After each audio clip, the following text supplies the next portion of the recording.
asking about Newnan, Georgia mortgage questions. I'm Sheree Macaroni with Macaroni Homes, and I'm a realtor in Newnan, Georgia. If you are looking to buy in Newnan, Coweta County, Fayette County, Peachtree City, and all of the South Atlanta side and West Georgia, I'm the person to give a call. And every single week, I get the same Newnan, Georgia mortgage questions over and over from buyers. Pre-qualification versus pre-approval, what are credit scores, down payment myths, Georgia Dream, USDA loans, closing costs, buy downs, appraisal gaps, all of these things. So today I'm sitting down with one of my local lenders who actually closes loans with me in Newnan, Georgia every single week. And we're just going to go through some of the top 10 Newnan, Georgia mortgage questions I hear the most and give you straight answers, no jargon, no fluff. So if you're house hunting anywhere in Coweta County right now, Newnan, Sharpsburg, Senoia, Moreland, or Grantville, watch this whole video before you call any other lender. So let's get into it. So before we dive in, introduce yourself. Who are you? Where do you work? What's your NMLS number for anyone who wants to look you up? Well, I'm Chris Thurman with Affinity Home Lending. Sheree and I have worked together for 8 years now, and I'm licensed in the state of Georgia, Alabama, Florida, Tennessee, surrounding states of Georgia, and specialize in helping first-time home buyers and people get into affordable living.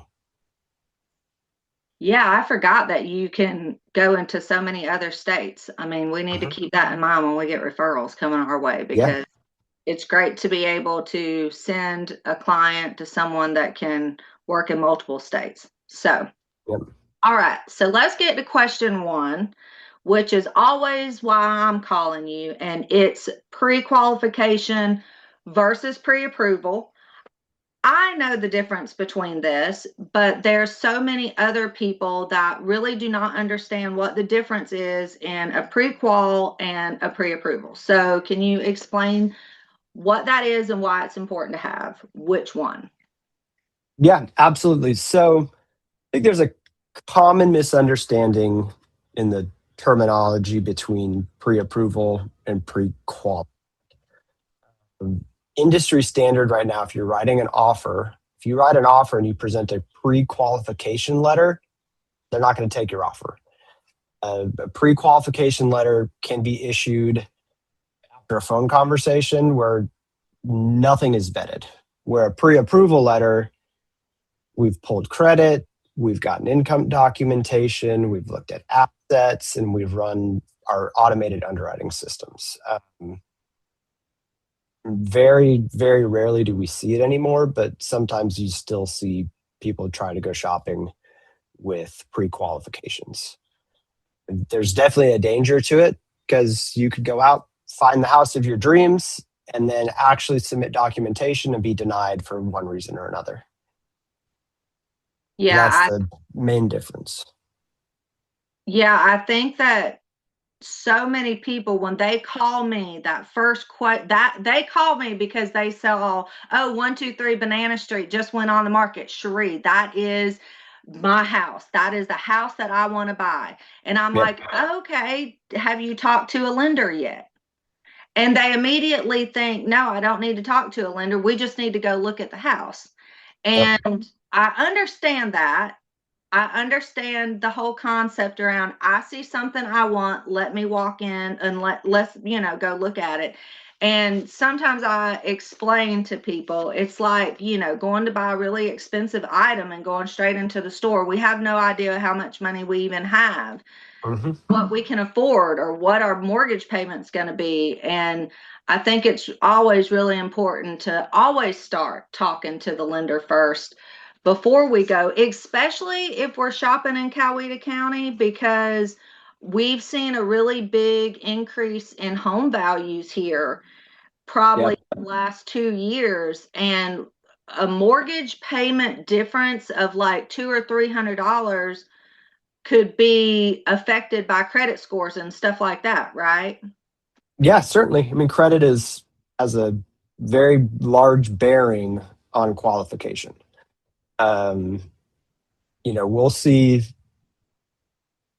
people when I have my conversation, like, hey man, what's your credit score? Oh, well, I think it's 580. 580 is not a wonderful credit score, and credit score comes in high, or vice versa. Yeah, I'm at a 700, and we pull credit, and the credit's a 400. I had that happen to me last week. A client was a victim of identity fraud and had no idea. He thought his credit was in the 600s and had a lot of, it was like 30 accounts that he was unaware of.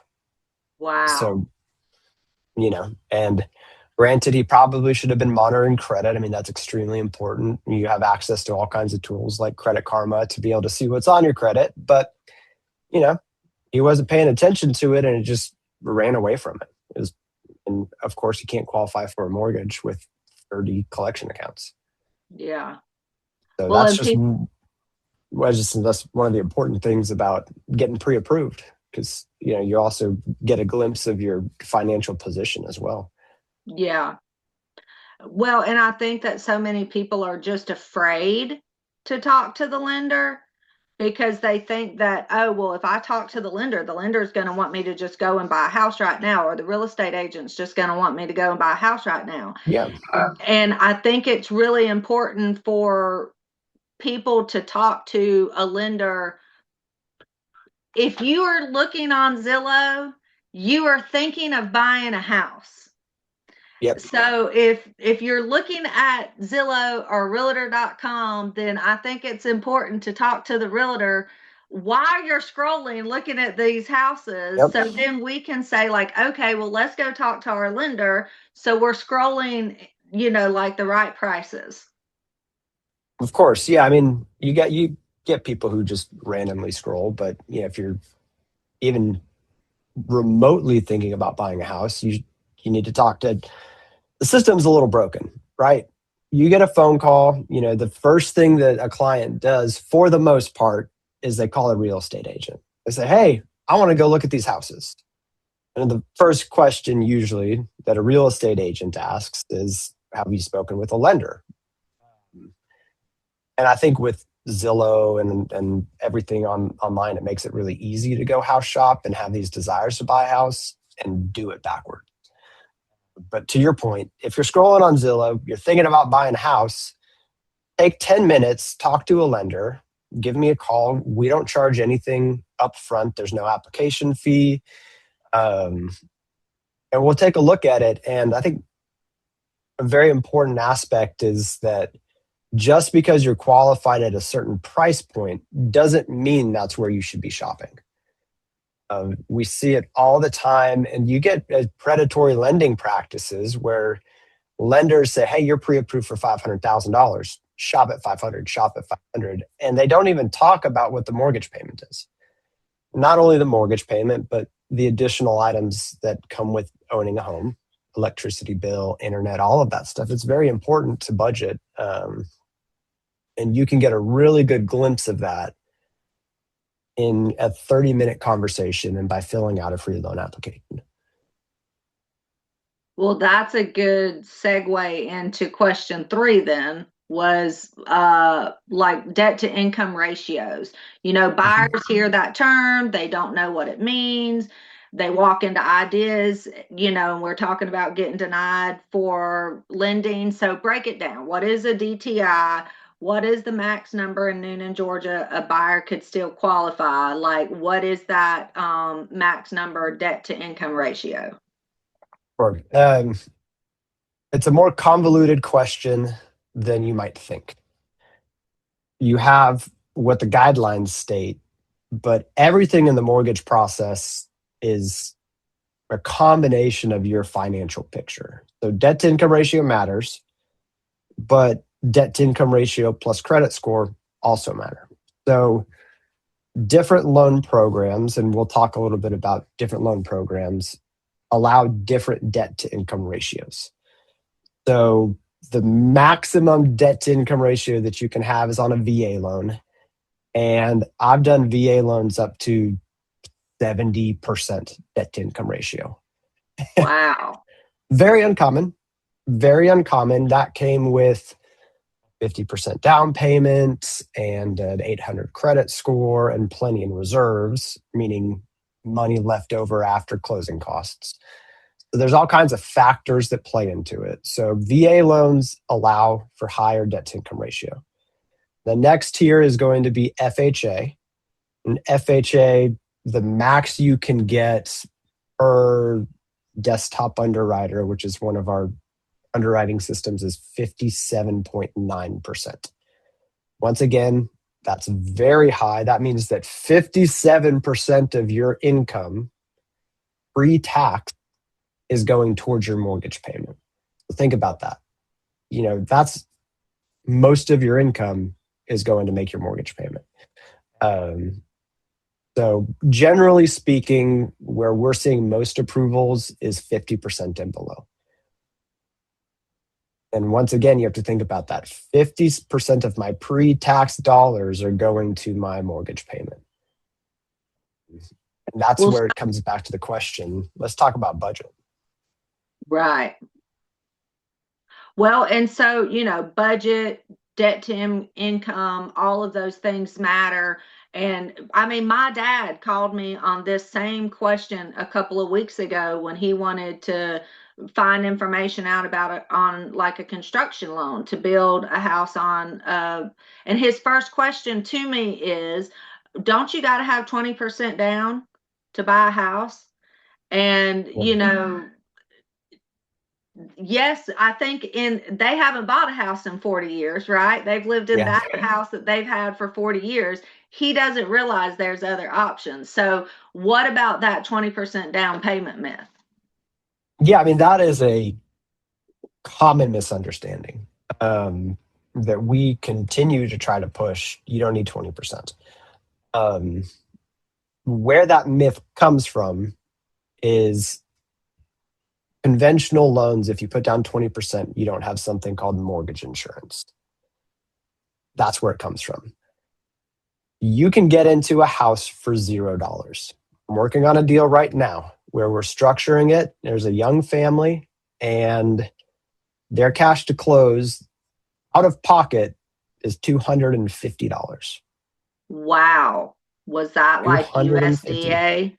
Yep. So USDA, I think, I'm glad we're talking about it because I wanted to talk about it anyway, is that USDA, I believe, is one of the most underutilized programs in Coweta County in South Georgia. It's great. It's a wonderful program that allows for buyers to get into a house with no money down. There are some qualifiers that we have to consider is that, think USDA BEEF, right? Rural properties. So you have to be outside of county limits, city limits, generally speaking, but you're shopping a little on the fringe. I think Grantville, the entirety of Grantville, I think is USDA. And if you're shopping in Grantville, we have some parts of Newnan that fall in USDA. They're on the outskirts. But yes, we got a lot of Coweta County that falls in. And I mean, going 85 over towards Alabama is almost all of USDA approved areas. Anything south, going towards LaGrange, I mean, obviously LaGrange proper, but anything a lot of South Georgia, majority of South Georgia is USDA approved. So that's one of the programs that allows for no down payment.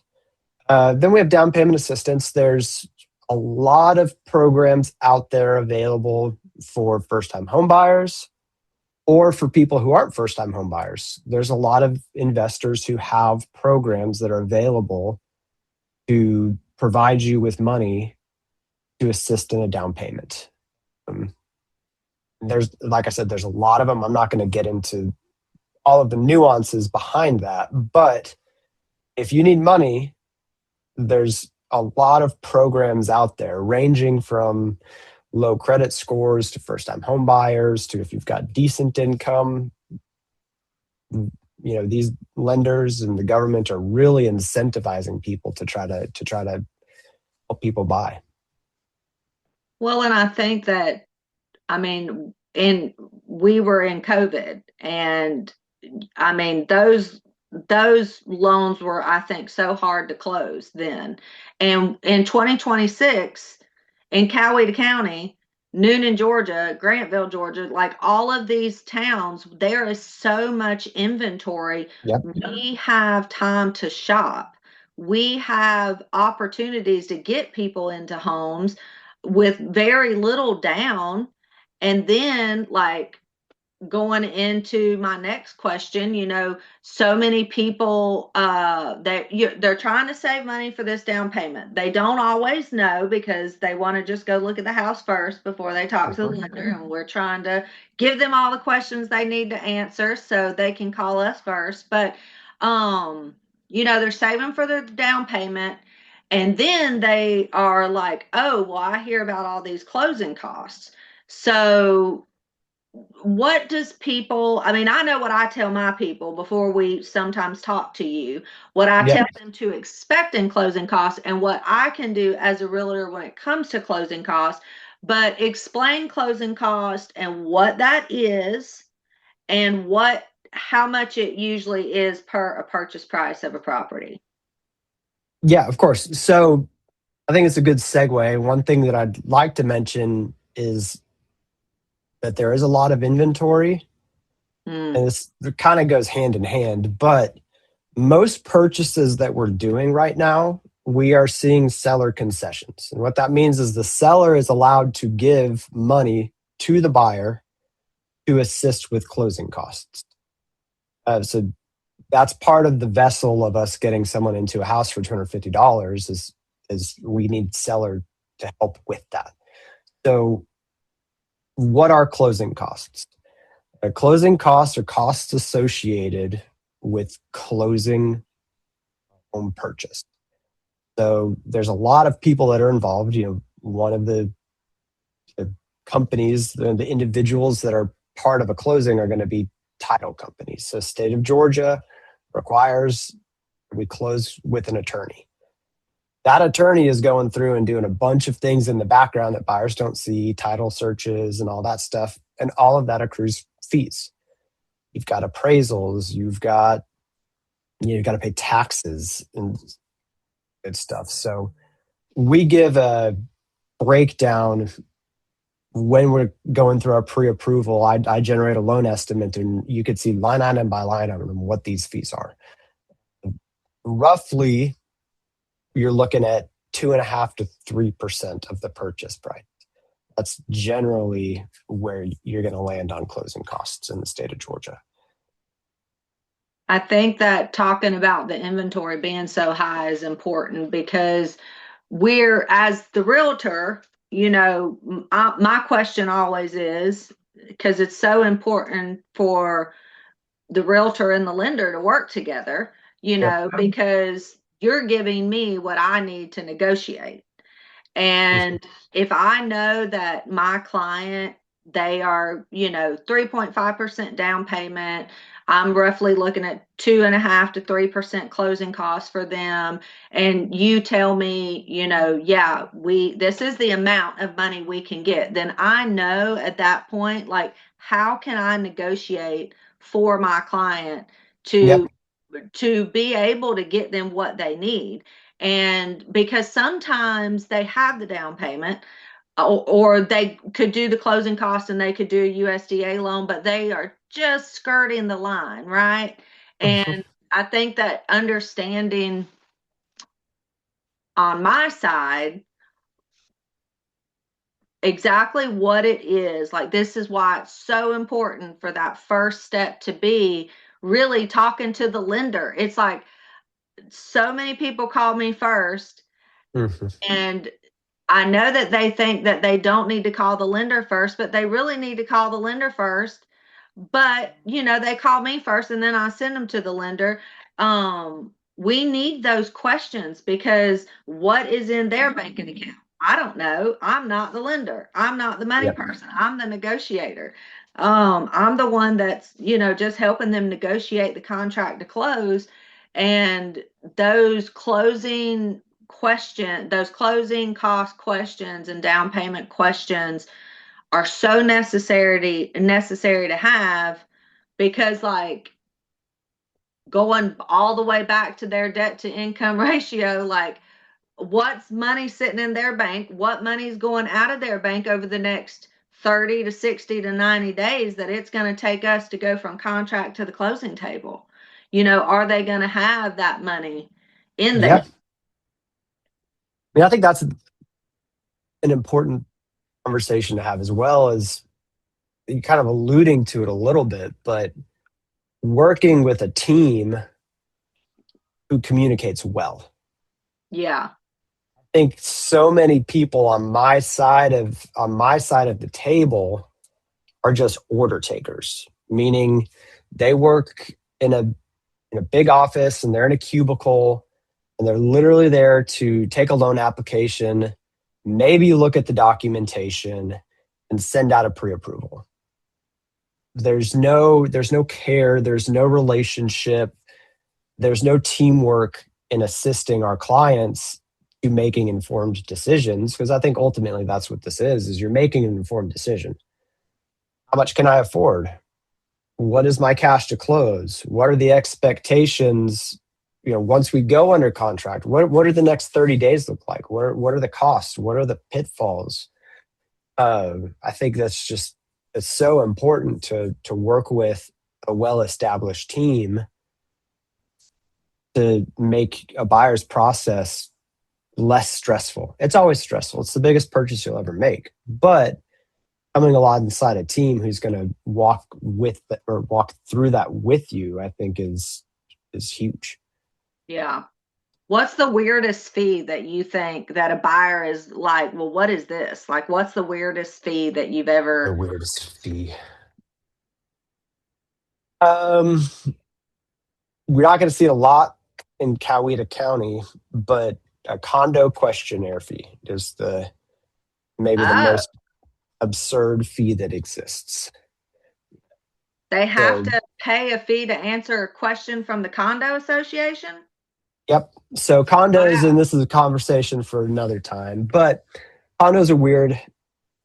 We have to approve the buyer, and we also have to approve the condo association as well.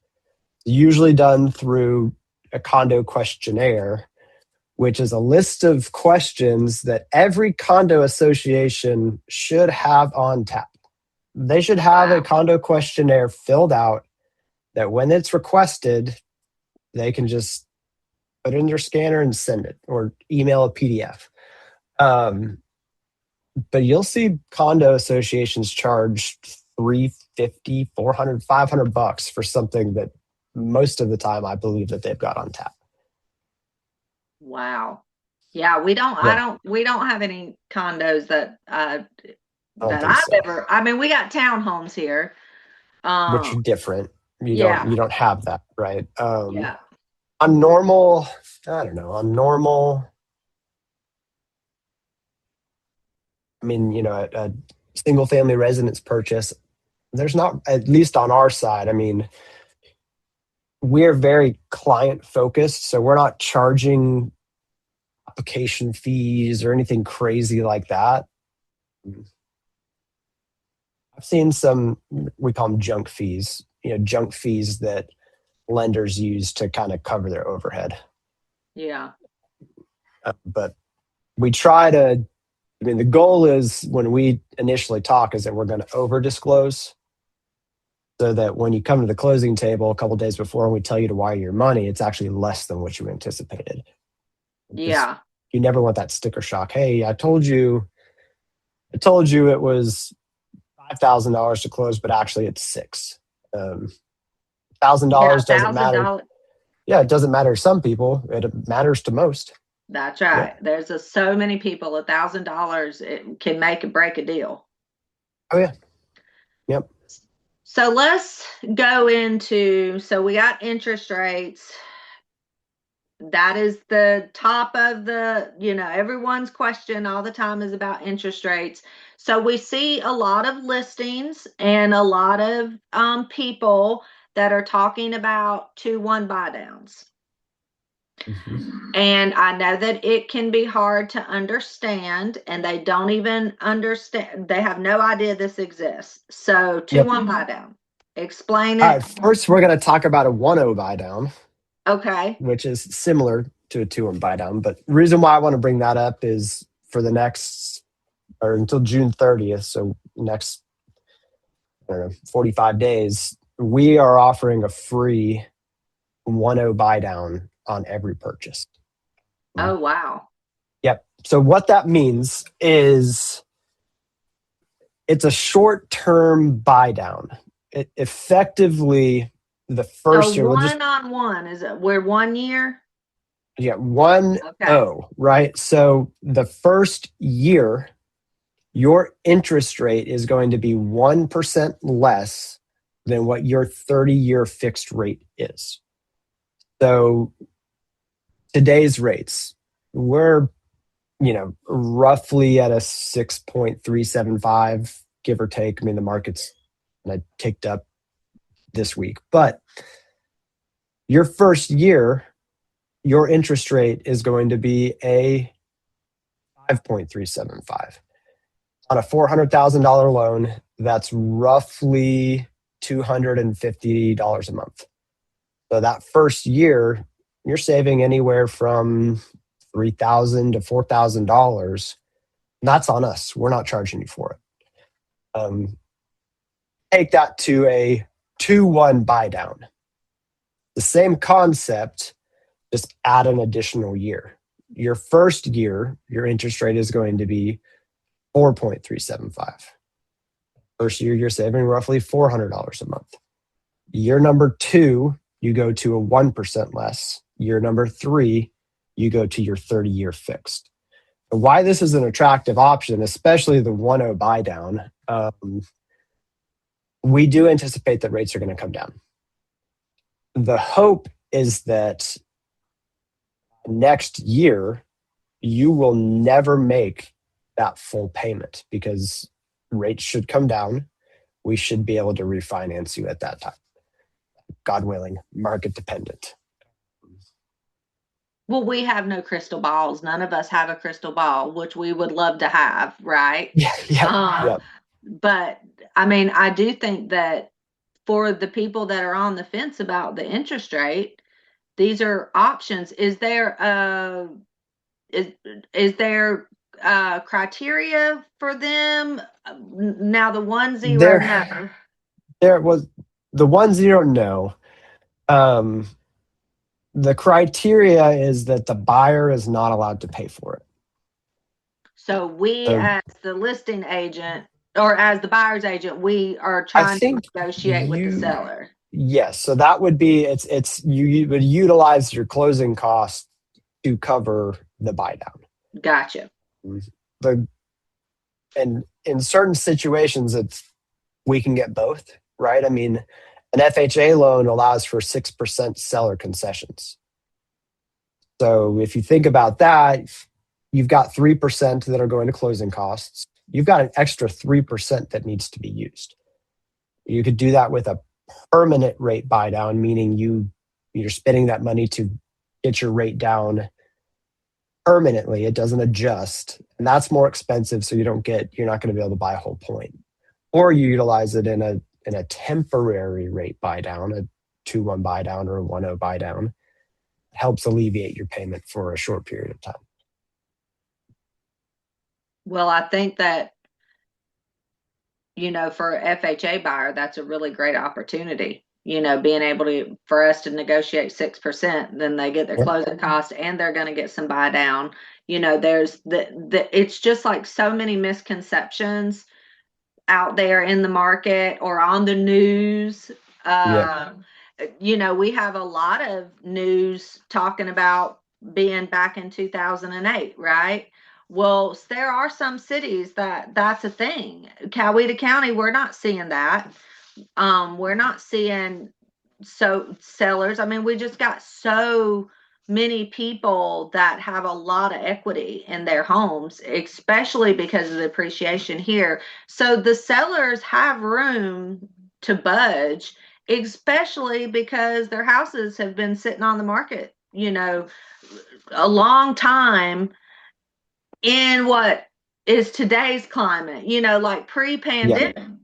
60, 90 days was a normal time frame to sell your house, things are not flying off the market in 12 hours. And so post-pandemic, sellers are afraid. They are like squirming at 60 days on the market. Yeah, you're seeing price reductions. I mean, pandemic rates being so low drove prices up astronomically. And we're seeing a little bit of a correction, which is, for me as a homeowner, it's not great because I'm losing equity. But for buyers, it's great because you do have these sellers who are starting to get a little bit desperate. And this goes back to the strategy that we talked about, working as a team, and that if we have somebody who needs closing costs, who's looking for some of these programs that we've talked about, there's a strategy and an approach that you take.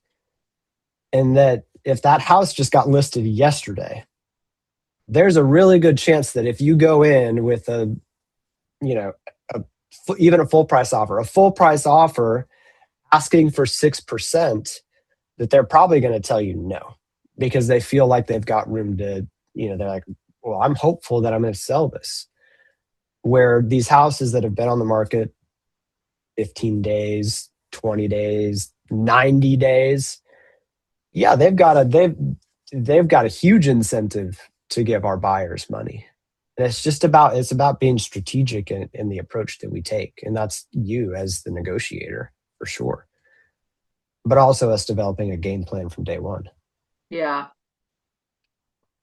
Okay, well, let's talk a little bit about like the contract is signed, the buyer's super excited, the appraisal came in. And what we always love is when the appraisal comes in over list price, right? Or contract price. Yep. But what happens when the appraisal comes in low?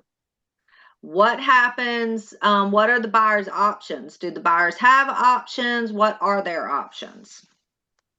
Yeah. So, I mean, there's a lot of protections built into the contract. So you've got what's called an appraisal contingency.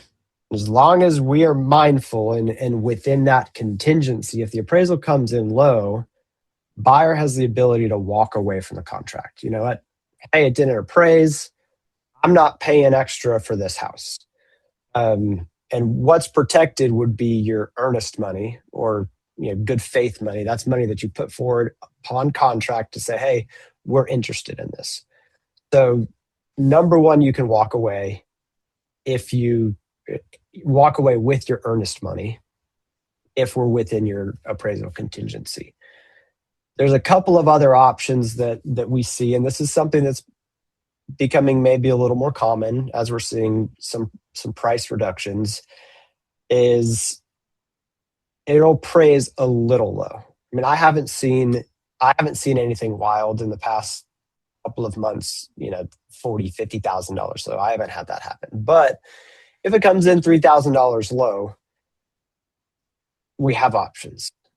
So there's kind of three approaches that you would take. And once again, this comes back on your real estate agent and being a good negotiator, because it's not the mortgage company who's doing this.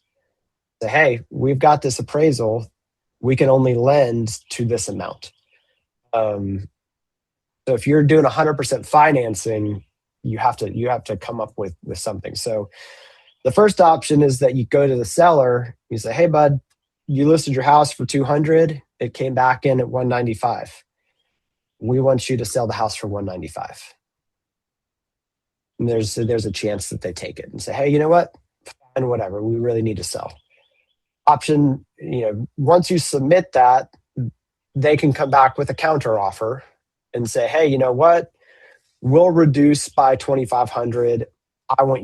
We need the buyer to come up with an additional $2,500. So that's an option as well. And then option number 3, which would be the worst case scenario for our buyers, is the seller says, no, go pound sand. We've got a backup offer. And in that case, the buyer will have to come to the closing table with those additional funds. It's like an additional down payment, essentially. That's kind of I guess really the options that you have. We saw people putting so much down in appraisal gaps when the pandemic was at its highest and coming Yep. out of the pandemic. I mean, I think my biggest appraisal gap was like a $40,000 appraisal gap, which they had to pay. I mean, it was, 120.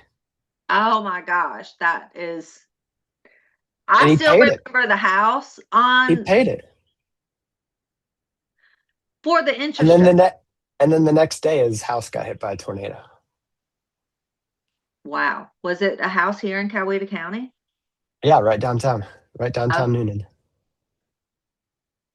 it wasn't one of our, no, it wasn't one of our buyers. I was going to say, because I had a deal that literally we closed him like the day the tornado had, like the day after, with no electric in the office. It was crazy. Yep. Yeah. So, wow. Which is why you have to have homeowners insurance, and why homeowners insurance is paid for at the closing table. It's a closing cost.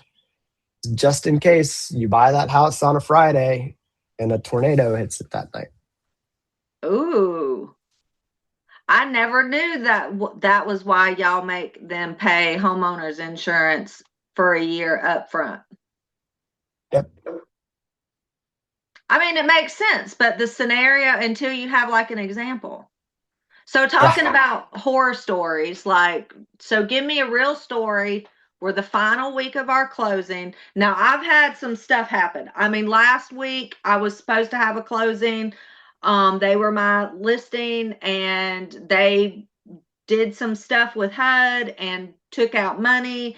And the attorney called me and said, "Hey, does your sellers realize they have to bring $70,000 to the table to get out of the loan?" And I'm like, no, they don't have $70,000. Yeah.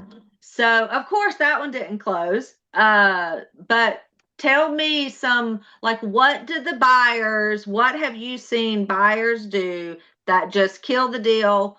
They can't move forward, they can't close, there's no, crossing the monopoly line. Yeah, I mean, I think there's a bunch of scenarios that can happen. Most of them are self-inflicted. Very rarely are there events outside of self-infliction that would take place to prevent you from closing, as long as we do our due diligence up front. Couple of the craziest things that I've had happen, uh, we've got people who quit their jobs like a week before closing. And we do a verbal verification of employment a couple of days before closing. So we call them up, "Hey, does Joe Buyer still work at the company?" And they're like, "No, we fired him." Or, "No, he quit." And we call the buyer up. We're like, "Hey, man, you quit your job?" He's like, "Yeah, I didn't think it mattered. You got to have a job." The other thing would be something that you inflict financially. That's why when we go in a contract, both the real estate agent and usually the mortgage person are going to have a conversation and say, "Hey, don't do anything with your finances." Because if you're fringe and you're qualifying at the top of your budget, going and buying a new refrigerator could kill your deal. The craziest thing that I had happen was a guy bought a Ferrari.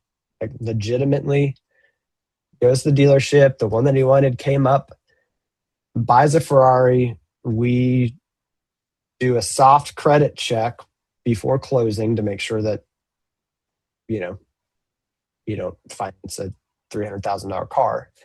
And we do the soft credit check. Credit pull comes up from a dealership. So we call the client up and say, "Hey, we see this not charge on your credit report. We see that you got your credit pulled. What was that?" He said, "Oh, I just, I went out and bought, I bought my Ferrari." And he did not close because he Back to bought a debt to Ferrari. income ratio. The debt to income ratio. Yeah, you can't go add a $3,000 payment to your to your debt to income ratio. Yep.